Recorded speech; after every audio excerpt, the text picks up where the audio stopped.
L'outil rectangle de sélection et l'outil ellipse de sélection font partie de la catégorie des outils dits manuels. Alors, la particularité, vous l'aurez nettement compris, c'est que le carré de sélection me permet de sélectionner des zones plutôt rectangulaires, alors que l'outil arrondi me permet plutôt de sélectionner des zones arrondies.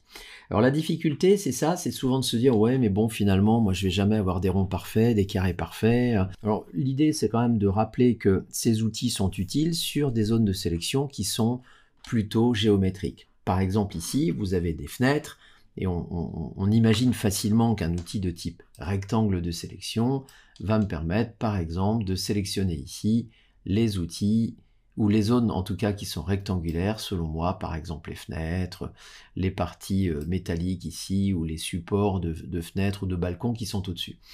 Alors, ces outils-là, évidemment, contextuellement parlant, me permettront peut-être aussi, dans un cas précis, de sélectionner l'œil du personnage, en supposant que l'œil soit rond. Donc là, je vais évidemment utiliser l'outil plutôt ellipse, et nous allons voir dans les options, dans la séquence juste après, qu'il est possible naturellement d'effectuer des sélections multiples, d'intervenir sur les sélections, alors aussi bien avec les outils et les options qui sont au-dessus, qu'avec la barre contextuelle, qui est automatiquement affichée dès que j'effectue une sélection dans Photoshop et dans les nouvelles versions.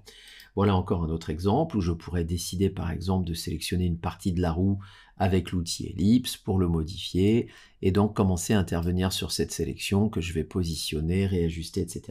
Voilà, donc il faut bien avoir en tête que ces outils-là sont des outils qui sont ponctuellement utiles. On ne va pas forcément les utiliser tout le temps, mais dans pas mal de cas de figure, vous verrez qu'ils ont leur utilité. Donc je vous propose dans la séquence suivante d'aborder les options associées à l'outil rectangle et ellipse de sélection.